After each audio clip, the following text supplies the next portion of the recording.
ఈ చిన్నుల్లిపాయలు వేసి chicken curry చేస్తే ఎలా ఉంటుందో తెలుసా? ఏ రెసిపీ చేసినా సరే చిన్నుల్లిపాయలు చాలా టేస్టీగా ఉంటుంది. ఈ చికెన్ కర్రీ ఎలా చేయాలో నేను చూపించేస్తాను, వచ్చేయండి. కర్రీకి సరిపడినంత ఆయిల్ వేసుకుందాము. ఫస్ట్ ఈ చిన్న ఆనియన్స్ వేస్తాను, చాలా బాగుంటుంది ఇది కర్రీలోకి. సన్నగా కట్ చేసుకున్న ఒక పెద్ద ఉల్లిపాయ ముక్కలు రెండు కలిపి వేయించేద్దాము. చిన్న ఉల్లిపాయలు గ్రేవీలోకి ఎంత బాగుంటుందో తెలుసా? సాంబార్లోకి కానీ రసంలోకి కానీ చాలా అద్భుతంగా ఉంటుంది. ఇవి మంచిగా ఫ్రై చేద్దాము. ఆనియన్స్ ఈ విధంగా ఫ్రై అయితే చాలు, ఎందుకంటే ఎక్కువ అవసరం లేదు. ఇందులోకి ఒక spoon fresh ginger garlic paste అనమాట, ఇది వేసి ఫ్రై చేద్దాము. పచ్చివాసన పోయేంత వరకు ఫ్రై చేసి తర్వాత మిగిలిన వేద్దాము.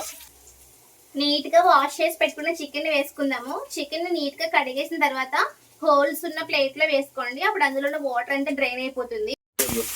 చికెన్ వేసిన తర్వాత బాగా కలపండి. రుచికి తగినంత ఉప్పు, నేనైతే ఒక 1.5 స్పూన్ వేస్తున్నాను. ఒక 1/2 స్పూన్ పసుపు వేస్తున్నాను. ఉప్పు పసుపు వేయగానే చికెన్లోంచి మనకు మంచిగా వాటర్ ఊరుతా వస్తాయి అనమాట. ఆల్రెడీ చికెన్లోంచి వాటర్ వస్తుంది, ఉప్పు పసుపు వేసిన తర్వాత ఇంకా బాగా ఎక్కువ వస్తాయి అనమాట. మనకు మోస్ట్లీ ఆ వాటర్తోనే చికెన్ ఉడికిపోతుంది, కాబట్టి తర్వాత చూసుకుని వాటర్ వేసుకుందాము. ఇప్పుడు కారానికి తగినట్టు కారం వేసుకోండి.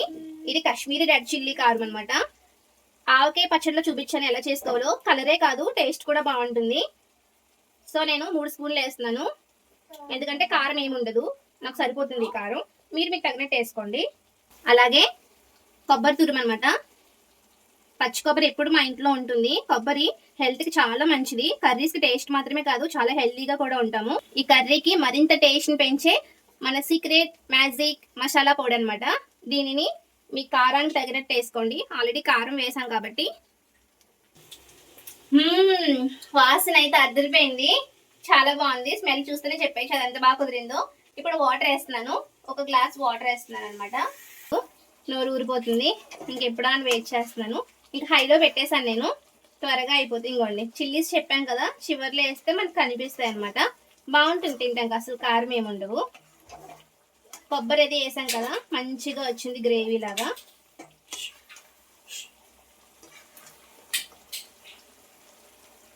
ఇదిగోండి గ్రేవీ కావాల్సిన ఇలా ఉంటే సరిపోతుంది.